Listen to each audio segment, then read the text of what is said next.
And here we are, and it's been quite a journey to get here. This whole thing started in March of 2011. Back in 2011, I had been speaking and coaching for a while on leadership. I wanted to be that knight in shining armor that was out there protecting people from themselves, to help them learn to get along better with each other. I'd been observing people throughout from all walks of life throughout my career. I was a bullied kid in school. I knew what it felt like to be made to feel like you were less than others, and so I wanted to make sure that nobody else ever was made to feel that way. In the workplace, especially, I noticed that there were a lot of people that they would take credit for other people's work. They wouldn't give people credit for the work that they did. They made people feel like they didn't belong or they weren't enough or they didn't contribute. And that was not true. So many people had the opportunity to, or should say, had the ability to contribute and to make a difference. And a lot of times they were held back or they were afraid to move out and to take chances. And so I was out to just make a difference for people, help aspiring leaders to become better leaders. I focused on things like servant leadership and emotional intelligence and all of those buzzwords and practices that helped people stay motivated. Developed my own observations and my own theories about how to stay motivated. And I said, I'm going to share this and I'm going to be out there helping people. The problem was, I got a few gigs here and there, some speaking gigs, but they weren't happening fast enough. The problem was nobody heard of me yet. How could I share my expertise or share what I've learned if nobody reaches out to me for help? So much for being that knight in shining armor. So I tried to figure out how can I get out there and be recognized for the experiences that I've been through that I could share, plus all of those things that I learned by observing others. I watched people and observed and was subject to behaviors that made me feel like I made a difference, that made me feel motivated, that were encouraging. I also experienced, unfortunately, those types of behaviors that were more demoralizing or belittling. And so I knew which of those behaviors I wanted to emulate and which ones I wanted to share and to help people to adopt so that we can all work better together. And oh, by the way, this passes over onto interpersonal relationships too, not just in the workplace. So like I said, I knew which behaviors I wanted to emulate, and I collected those stories about those types of behaviors, both the good behaviors and the bad ones that I wanted to use for examples. And so I got out there on social media.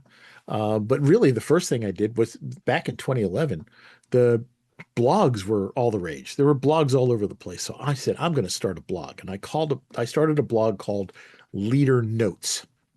And through this, my focus was to not only share the things that I have learned and observed over the years, but also to tell and share some of those good news stories of other people and things that they were doing. I couldn't wait to get this thing out there. And so I started a blog, called it Leader Notes, and I'm going to read to you my introduction that I put on the top of that page. And it says, no matter where you go, you encounter great leaders and not so great leaders. Sometimes leaders have official positions, and sometimes they're just average members of society. Each of us is a leader in the way that we have the potential to impact others around us. I thought, wow, that is really, that should be impactful. That will help to get people's attention. And then to add to that, I pulled one of my favorite quotes, this one from Charlotte Joko Beck, and I used it as a subtitle of my blog. And I'm going to read this to you as well. This is from Charlotte Joko Beck, and she says, life always gives us exactly the teacher we need at every moment. This includes every mosquito, every misfortune, every red light, every traffic jam, every obnoxious supervisor, every illness, every loss, every moment of joy or depression, every addiction, every piece of garbage, and every breath, every moment is the guru. it's always inspired me as being just so incredibly profound and that we can learn so much from everything around us and everything that transpires, both the good things that happen and the bad things that happen, that everything is an opportunity for us to learn. So I said, man, this is going to be great. I'll be able to uh, get attention. I'll write posts that'll enlighten the world. They'll change behaviors everywhere. It will be great. So one of the first things I did was I did a blog that highlighted kind of a negative behavior. And it was about a cruise director on a cruise ship that we had encountered. And what happened was when we complimented the cruise director on the behaviors and the workmanship and the encounters that we had with his activity staff, instead of accepting the compliment about his staff, instead, he said, they don't work half as hard as others on this ship and proceeded to complain about their performance. You don't do that. You don't do that to guests on the crew. You don't do that to your customer base, but you should never do that anyway. I thought, wow, what a classic example of really bad supervisory behavior, right? How do you not support your own people, at least publicly? So I put out this blog and I said, boy, here goes. Everybody's going to find this. It's going to be great. And I was so super, super excited. I went, wow, look at that. I've got 5 views already in just a few days. I got 5 views on my blog. One of them was my wife. The other four were me checking to see if anybody's read my blog post yet. Oh, maybe that was a little discouraging, but let's keep trying. So I kept it up. And every week, a new post focusing on highlighting great behaviors and not so great behaviors and using, disappointing things as examples. And I thought, this is really going to go, and I'm going to be able to get these stories. And I would research good news stories from other organizations and people who are just doing really good in the world. And I kept it up. And you know what happened? Nothing. Nothing. I was like, oh no. I also realized I really couldn't keep up that pace I set. Weekly posting was a little rough. So, sometimes weeks would go by without a new blog post, and then months would go by. And the blog, it still exists, but it only gets updated a couple of times a year, if I remember.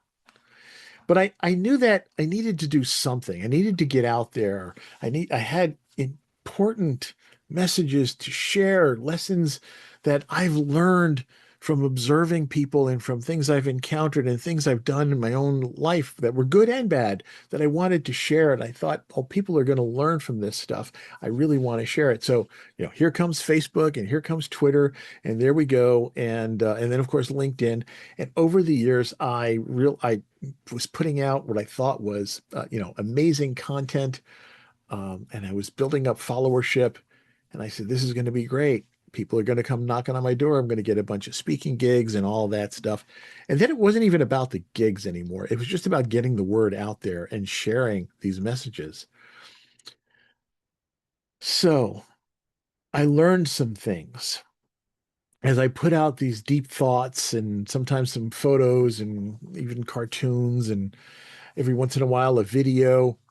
Some of the things that I learned about social media.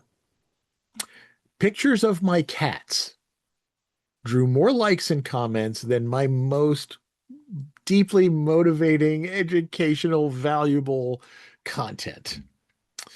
I also learned that there's people out there that no matter what, they kind of like being stuck in the victim mode and they don't want to hear any positivity, and they will reach out and bash and verbally bash those people who are trying to spread positivity. It happens. We call these people trolls. We know that. So I said, okay, there's got to be more to this. Social media, we realize, is very highly politicized, especially nowadays. It's a very politically charged environment where we live in an era where people look to lash out at one another. That made me a little frustrated. Instead of trying to help each other, we're lashing out, and I don't understand this. So here I am trying to be this knight in shining armor, wielding my sword, and I realized the sword was doing no good. and I had my shield, and I realized the shield wasn't really protecting people either. So how then can I possibly, what weapon can I use to defeat these negative attitudes and spread the light of positivity? Ah, spread the light. And I realized the light of a torch. I learned this from the old classic monster movies. When they were going after the monster and trying to find the monster, or trying to keep the monster at bay, their weapon of choice was a torch. And it wasn't because of the fire, it was because of the light. Because the things we fear are the things that live in darkness, the things that we don't understand, the things that we don't see well. So bringing a torch and bringing the light helped us to illuminate what it was that we were facing, and we realized maybe our fears were not as founded as we thought they were. So the torch became kind of my symbol and my realization of what we needed to do. So now, how do I share that light? I look for ways that I can get out there, and the blog and the social media still kind of kept going, but really, what can I do? Podcasts. During COVID, I got involved in a weekly um, internet radio show called Business Talk Radio. I did 30 some odd episodes where I shared messages of positivity, and we researched stories about people just doing really good things in the world, altruistic, beneficial things for other people. And I thought, wow, this will be great. I did 34 episodes, and unfortunately, there were no listeners. So I said, okay, maybe I need to go where the listeners are. And I went out there as a guest. I offered myself as a guest on podcasts. Let's talk. And so I was fortunate enough to be invited as a guest on several. Ultimately, I was invited as a guest on a show called Positive Talk Radio, and I really enjoyed doing that. On that show, we interviewed. It was Kevin McDonald and I. We would interview people who were from all walks of life, doing all kinds of things, surviving adversity, but mostly doing beneficial things for others. And that was really, I thought this was very inspiring. It got unwieldy to try to keep that show going. There was a lot going on, and I said, okay, at some point, I'm going to just get my own show out there at a pace that I can keep up. And so I thought about it for a while, and I kept thinking about how I can be out there and make a difference in some way, shape, or form. So I've been guesting on other podcasts. I got into several books. One is the Cracking the Rich Code book series. When I first got involved in that book series, I'm thinking, Rich Code. Well, that's not me. I'm not, the Wall Street guy, the business investor type guy. That's not what I'm about. But I learned that book series was focused on richness of life, and I said, oh, you know what? I have some messages there. And so I got involved and wrote some chapters in several of the Cracking the Rich Code book series. And then I got a call from this guy named Robert Jones, and he said, hey, after we chatted for a while, he said, hey, I've got a book that I'm doing called The Art of Connection. Connection, that's what I'm all about, interpersonal human connection. I'm doing this Art of Connection book, 365 days of inspirational quotes, and I'd like you to be part of it. And so it was just, 365 different authors from around the world sharing their perspective on inspiration. I said, that sounds wonderful. And so I got involved in that book series because I knew that people from all around the world were going to pick up these books on inspiration. The next one was on transformation, then gratitude, and then abundance, and then more recently on resilience. People from around the world will pick these books up and they will read them, and maybe my words might make a difference for somebody. Just like the other 300 authors, 300 some odd authors in these books, those words might also make a difference for somebody. And didn't care so much whether or not it led to a speaking gig or a coaching job. It was more about getting the word out there and sharing whatever little inspirational messages that we could. Well, of course, those books only come out once a year. And I've been on a bunch of podcasts as a guest, and I actually co-host, as of this recording, I co-host the Cracking the Rich Code podcast, where we interview authors from that series. But it's still not reaching everyone that I would like to reach. So I said I need to somehow maybe start my own podcast. So here we are. The Share Your Fire podcast going forward is going to be same mission, getting out there and spreading the light, spreading words of wisdom that I find from others. So it's not going to be me talking. Maybe once in a while I'll throw a little blurb out there. But the real focus, I'm going to be interviewing people from around the world who are altruistic and doing beneficial things, and maybe just, finding stories of people that are just doing good things for others. And I think I'm going to stay away from, as much as I possibly can, the negative examples of how people get along. I think we're living that every single day. What we need is a focus on the good interactions. And so that's where this focus of Share Your Fire is going to be. I'm going to read to you the introduction that will be on my show. Each of us has a torch, a passion burning inside that helps ignite our motivation. When it's fed, the fire spreads and helps those around us keep their own torches shining bright. Our combined light can keep any monster at bay. On this show, we will bring together people from around the world, sparks of light and glowing embers with enlightening stories of kindness, success, and overcoming adversity, fanning the flames of love, compassion, and positivity, sharing their light to help those struggling in darkness.